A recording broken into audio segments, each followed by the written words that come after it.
ఎక్కడో ఆది పర్వంలో పడినటువంటి విత్తనం అశ్వమేధ పర్వంలో ఫలిస్తుంది, భీష్మ పర్వంలో ఫలిస్తుంది.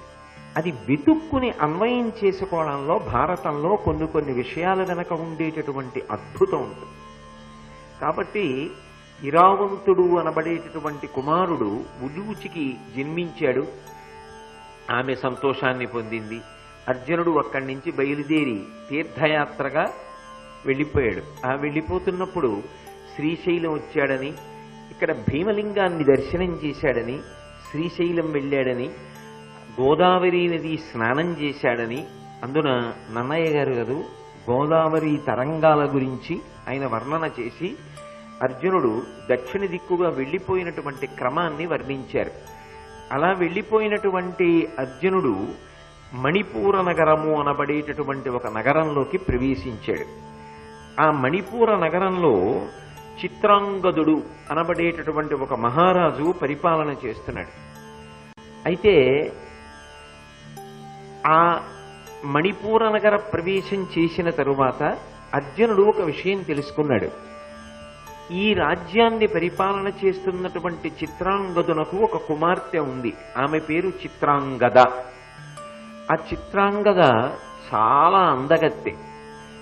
ఆ మహాసౌందర్య రాశి అయినటువంటి చిత్రాంగద యొక్క గుణ విశేషములను, ఆమె యొక్క సౌందర్యమును గురించి విన్నటువంటి అర్జునుడు ఒక సందర్భంలో ఆమెను చూసి ఆమె యందు మరులు కొన్నాడు. ఆమెని అర్జునుడే వివాహం చేసుకోవాలి అని సంకల్పం చేశాడు.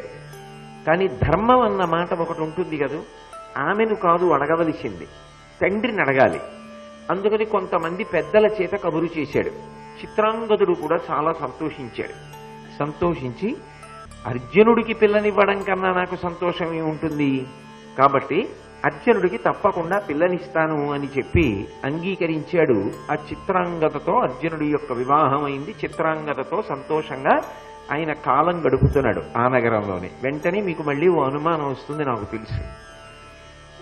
ఏమండి, ఇప్పుడే కదా మీరు చెప్పారు ఆమె మన్మథాగ్ని యందు మరణిస్తానని చెప్పింది కాబట్టి తీర్థయాత్రా ధర్మాన్ని పక్కన పెట్టి ఆమెతో కలిసి జీవించాడు, కుమారుణ్ణి కన్నాడు, బాగుంది.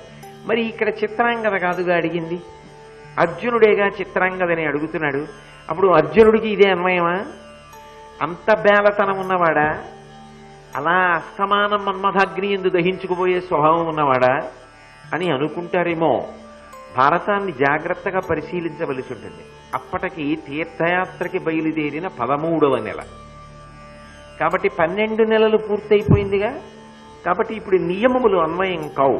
తీర్థయాత్రలో ఉన్నాడు కానీ బ్రహ్మచర్యాది నియమములు అన్వయం కావు. వాళ్ళంత ధర్మం తప్పే మనుష్యులండి వాళ్ళు, మహానుభావులు. వాళ్ళు అడుగు తీసి అడుగు వేశారు అంటే ధర్మంతో సమన్వయం అవుతారు.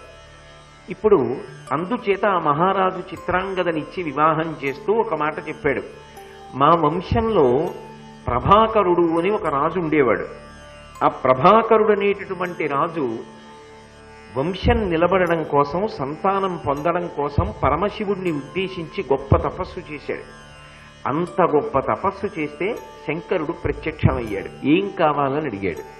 అడిగితే మా వంశము క్షీణించిపోకూడదు, మా వంశము నిలబడాలి, కాబట్టి నాకు సంతానమును అనుగ్రహించమని అడిగాడు. అడిగితే శివుడు అన్నాడు, తప్పకుండా అనుగ్రహిస్తాను, కానీ మీ వంశంలో లక్షణం ఏమిటంటే ప్రతి వారికి ఒక్కడే కుమారుడు పుడుతూ ఉంటాడు, ఒకడికన్నా ఎక్కువ కుమారులు పుట్టరు అని వరమిచ్చాడు. అలా మా వంశంలో ఒక్కొక్కడే పుడుతూ ఉంటాడు, ఆ ఒక్కడికి ఒక్కడు పుడుతూ ఉంటాడు, వంశం మాత్రం నిలబడుతోంది. ఇలా వంశం కొనసాగుతూ వస్తోంది. నా దగ్గరకు వచ్చేటప్పటికీ, అంటే చిత్రాంగదుడి దగ్గరికి వచ్చేటప్పటికీ కుమార్తె పుట్టింది. కాబట్టి ఇప్పుడు వంశమేమైనట్టు అంటే అది తంతు తెగిపోయినట్లు కాదు. ఎందుచేత అంటే కుమార్తెకి కుమారుడు పుట్టినా కూడా అనుగ్రహమే. కాబట్టి ఈమె ఇప్పుడు మా వంశం నిలబడడానికి కారణం అవ్వాలి.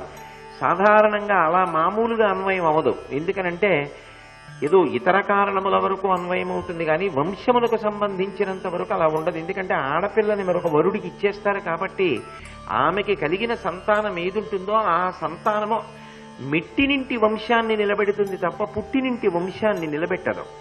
కానీ ఇక్కడ పరమశివుని యొక్క వరం ఉంది. పరమశివుని యొక్క వరం ఉన్న కారణం చేత ఈమె కడుపున ఎవరు పుడతాడో అతను మా వంశకర్త అవుతాడు, మా వంశమును కొనసాగించేవాడు అవుతాడు.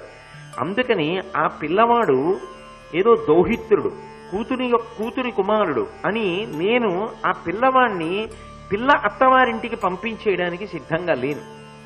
ఆ పిల్లవాడు ఇక్కడే ఉండాలి, ఉండి నా తర్వాత ఉత్తరాధికారి కావాలి. అంటే చిత్రాంగదుడి తర్వాత ఆ కుమార్తె అయినటువంటి చిత్రాంగద కడుపున పుట్టినటువంటి పిల్లవాడు అధికారి కావాలి, రాజ్యమునకు వారసత్వం పొందాలి, వాడు ఈ వంశము వాడే అవుతాడు. దానికి నువ్వు కూడా అంగీకరించాలి. భర్త గారి అంగీకారం లేకుండా అలా ఎలా కుదురుతుంది? ఇది పరమశివుని యొక్క వరం కాబట్టి నువ్వు అలా అంగీకరించి చిత్రాంగదను నీ భార్యగా స్వీకరించి ఆమెకు కలిగేటటువంటి కుమారుడు ఒక్కడే కలుగుతాడు, 10 మంది కలగరు. ఎందుకంటే శివుని యొక్క వరం అంతవరకే. అలా కలిగేటటువంటి కుమారుడు ఎవరుంటాడో వాణ్ణి ఆ వంశం నిలబడడానికి కారకుడిగా ఇక్కడే వదిలిపెట్టేయాలి. అలా అయితే ఇందు పుట్టిన సుతుడు మాకిందు వంశ విస్తారకుండు కావలయు ఇదియా ఈ లతాంగికి ఉంకువా ఇట్లిగనోపుదేని పిండిలి ఎగుమ ఈ ఇంటి ప్రీతి. ఎంత చమత్కారంగా మాట్లాడుతూ చూడండి. ఇందు పుట్టిన సుతుడు మాకిందు వంశ్య అంటే చంద్రవంశంలో పుట్టినటువంటి ఓ అర్జునుడా, ఈమె ఎందు పుట్టినటువంటి కుమారుడు ఎవరుంటాడో వాడు మాకు వంశ విస్తారకుడు కావాలి. అంటే ఆయన వలన మళ్ళీ కుమారులను పొంది మా వంశము విస్తరించాలి. కాబట్టి ఆ పిల్లవాడు మా వైపే చెందాలి, దానికి నీ అంగీకారం కూడా అవసరం, లేకపోతే ధర్మబద్ధం కాదది. అందుకని నువ్వు అలా అంగీకరిస్తే అప్పుడు నేను ఈమెని నీకిచ్చి వివాహం చేయడానికి సిద్ధంగా ఉన్నాను అంటే అంగీకరించాడు. అర్జునుడు అంగీకరించి తప్పకుండా నేను ఈమెని నా భార్యగా స్వీకరిస్తాను, స్వీకరించి ఈమె వలన కలిగేటటువంటి కుమారుడు ఎవరుంటాడో ఆ కుమారుణ్ణి మీ వంశ విస్తారకుడుగా మీ ఇంట విడిచిపెట్టేస్తాను అని మాట ఇచ్చి చిత్రాంగదని వివాహం చేసుకున్నాడు. అనేకమైన రాజమర్యాదలు పొందుతూ అక్కడే మణిపూర నగరంలో చాలా కాలం పాటు చిత్రాంగదతో సంతోషంగా కాలం గడిపేశాడు. ఆ తరువాత ఆ పక్కన ఉన్న పంచతీర్థములనబడేటటువంటి ప్రదేశానికి వెళ్లి తిరిగొచ్చాడు. కొంతకాలం అయిపోయిన తర్వాత ఒక కుమారుడు పుట్టాడు. ఆ కుమారుడికి బభ్రువాహనుడు అని పేరు పెట్టాడు. పేరు పెట్టిన తర్వాత అర్జునుడు గోకర్ణాది క్షేత్రములను దర్శనం చేసుకుంటూ కిందికి వెళ్ళిపోయాడు. మహాభారతాన్ని మీరు జాగ్రత్తగా పరిశీలిస్తే ఎక్కడా కూడా ఈ ఉలూచి కానీ ఈ చిత్రాంగద కానీ మళ్ళీ అర్జునుడు ఉన్నటువంటి రాజధాని నగరానికి వెళ్ళినట్టుగా కనపడదు. విశ్వమేధ సందర్భంలో తప్ప కురుక్షేత్ర సంగ్రామం వరకు కూడా వీళ్ళు మళ్ళీ అర్జునుడి దగ్గరికి వెళ్ళినట్లు కనపడదు. కేవలముగా 2 కారణముల చేత ఇద్దరిని వివాహం చేసుకున్నాడు. వాళ్ళిద్దరి జీవితాలు కూడా ఎంత ఆశ్చర్యకరమైనవి అంటే, ఒకరు అర్జునుణ్ణి కోరి కోరి భర్తను చేసుకుని కుమారుణ్ణి పొంది సంతృప్తి పడిపోయింది జీవితంలో, ఇంకా నాకేం అక్కర్లేదు చాలు, అర్జునుడి లాంటి వాడి వలన నేను కుమారుణ్ణి పొందా అంతే. ఆమె జీవితంలో అర్జునుడితో కలిసి ఉన్నది ఒక్క రాత్రి అంతే. వినా ఆమె అర్జునుడితో కలిసి ఉన్నది అని మహాభారతంలో కనపడదు. ఉలూచి అంత తృప్తిగా జీవనం చేసేసింది. ఆ కలిగినటువంటి కొడుకు ఇరావంతుణ్ణి పెంచి పెద్ద చేస్తూ సంతోషంగా జీవితం గడిపేసింది. రెండవ ఆమె చిత్రాంగద. చిత్రాంగద అర్జునుడి యందు వ్యామోహాన్ని పొందలేదు, అర్జునుడే చిత్రాంగద యందు వ్యామోహాన్ని పొందాడు. కానీ తండ్రి గారు పెట్టినటువంటి నిర్ణయానికి ఆ పిల్ల ఒడంబడింది. లేకపోతే ఏమో నేను నీతో వస్తాను అని అడిగేదేమో, లేదా ఆ కుమారుణ్ణి వదిలిపెట్టి చిత్రాంగద అర్జునుడితో వెళ్ళిపోవచ్చేమో. ఎందుకో చమత్కారంగా ఏ కార్యం భవిష్యత్తులో జరగవలసింది ఉందో ఉలూచి వెళ్ళలేదు, చిత్రాంగద వెళ్ళలేదు. బహుశా చిత్రాంగద పిల్లవాడు చిన్నవాడు కదా, బభ్రువాహనుణ్ణి పెంచి పెద్ద చెయ్యడంలో నేను సఫలీకృతురాల్ని కావాలి, యువతల పుట్టింటికి వంశ విస్తారకుణ్ణి అందించాలన్న భావనతోలా ఉంది. బభ్రువాహనుణ్ణి పెంచి పెద్ద చేయడంలో పుట్టినింటే ఉండిపోయి అర్జునుడు వెళ్ళిపోయాడు. ఇక్కడ మణిపూర నగరంలో చిత్రాంగద ఉండిపోయింది, అక్కడ నాగలోకంలో ఉలూచి ఉండిపోయింది. ఉలూచి చిత్రాంగదని కలవలేదు, చిత్రాంగద ఎప్పుడూ ఉలూచిని కలవలేదు. ఉలూచికి కలిగినటువంటి కుమారుడు ఇరావంతుడు చిత్రాంగదుని యొక్క కుమారుడైనటువంటి బభ్రువాహనుణ్ణి ఎప్పుడూ కలవలేదు. కానీ దీని వలన ఏమైనా ప్రయోజనం ఉంటుందా అంటే, పేరు పెట్టడం అనేటటువంటిది ఒక మహాద్భుతమైనటువంటి విశేషం. అందుకే ఏ పేరు పెడితే ఆ పేరు ఎలా పడితే అలా పెట్టకుండా ఉండడం మంచిది. సంతానం కలిగింది అంటే అది భగవంతుని యొక్క అనుగ్రహ విశేషం. ఆ పిల్లల్ని ఒక సరి అయిన పేరు పెట్టి పిలిస్తే వాళ్ళ తేజస్సు వృద్ధి అవుతుంది. అలా పిలవడం చేత మనం భగవంతుని యొక్క అనుగ్రహాన్ని పొందుతాం. ఎందుకంటే బిడ్డ పేరు పెట్టి పిలిచిననైన విశ్రామ కేళినైన పద్య గద్య గీత భావార్థములనైన కమలనయన తలుప కలుషహరము అంటారు పోతన గారు భాగవతంలో. బిడ్డకి భగవత్ సంబంధమైన పేరు పెట్టుకుని కేవలంగా కొడుకుని పిలుస్తున్నానన్న భావనతో పిలిచినప్పటికీ కూడా అది భగవన్నామోచ్చారణం కనుక విశేషమైనటువంటి ఫలితాన్ని తల్లిదండ్రులకి కట్టబెడుతుంది. భగవన్నామంతో పిలిచినప్పుడు పలుకుతున్నాడు కాబట్టి అది వాడి తేజస్సుని వృద్ధి చేయడానికే కారణమవుతుంది. అంతేకాని మనం పెట్టే పేరు ఏదో విచిత్రమైన రీతిలో ఉందా లేదా అని ఊహ చేసి అర్థం పర్థం లేని పేరు తీసుకెళ్లి పిల్లలకి పెట్టడం అంగీకార యోగ్యమైన విషయంగా ఉంటుందని నేను భావించడం లేదు.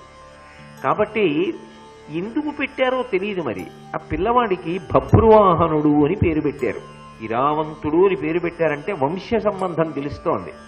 కానీ ఇక్కడ బభ్రువాహనుడు అని పేరు పెట్టారు. బభ్రువు అన్న శబ్దానికి అర్థం ఏమిటంటే భరించునది, భరించువాడు అని అర్థం. భరతుడు అంటే భరించువాడు అన్న శబ్దం ఎలా వస్తూ ఉంటుందో, బభ్రువాహనుడు అంటే భరించగలిగినటువంటి శక్తిని వాహనముగా ఉన్నవాడు. అంటే దాని అర్థం ఏమిటి అంటే ఏదో ఆయన రాబో కాలంలో భరించవలసిన వాడు. అది కీర్త, అపకీర్త, నింద, అపనింద, కష్టమ, కీర్త, నిరూప, తళుక, ఏది కాలం నిరూపించాలి. అప్పుడు కదా పెట్టినటువంటి పేరు సార్థక్యం పొందింది అని అర్థం అవుతుంది. కాబట్టి బభ్రువాహనుడు అని ఆ పిల్లవాడికి పేరు పెట్టారు. పెట్టిన తరువాత అర్జునుడు వెళ్ళిపోయాడు.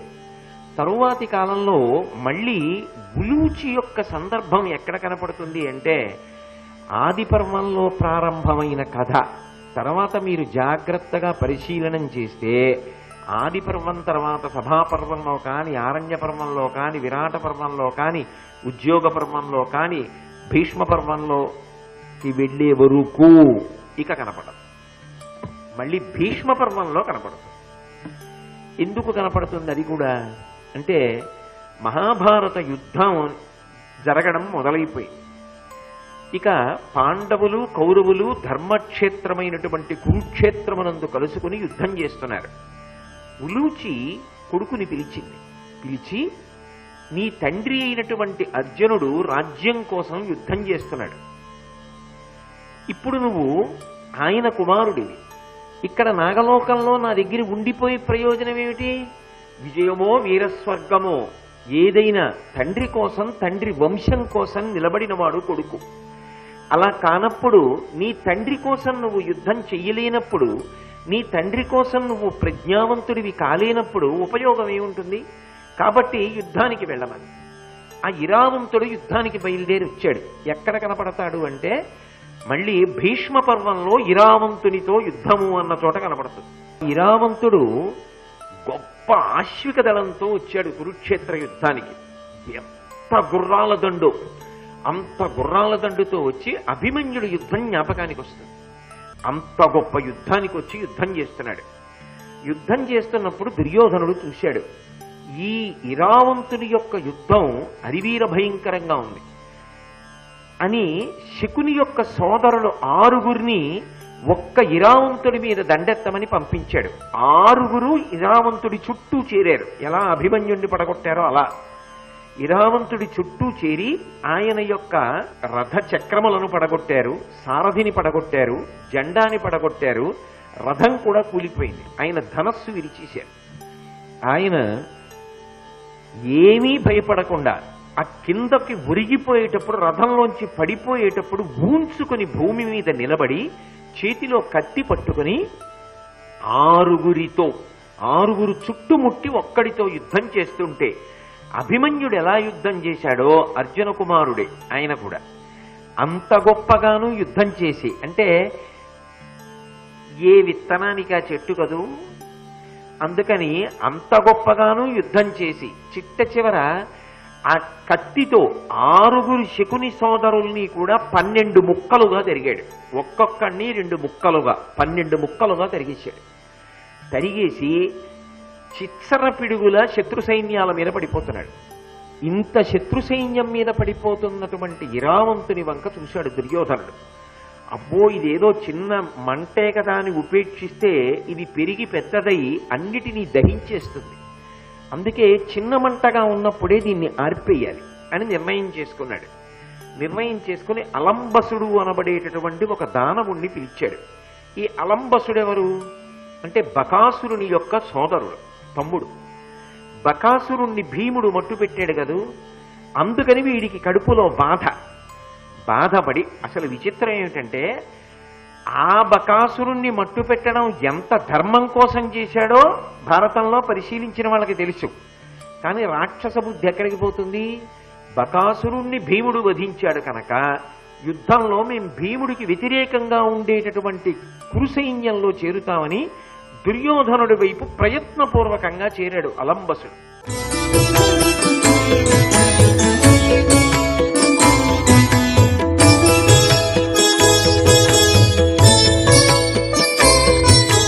సర్వం శ్రీ ఉమామహేశ్వర పరబ్రహ్మార్పణమస్తు.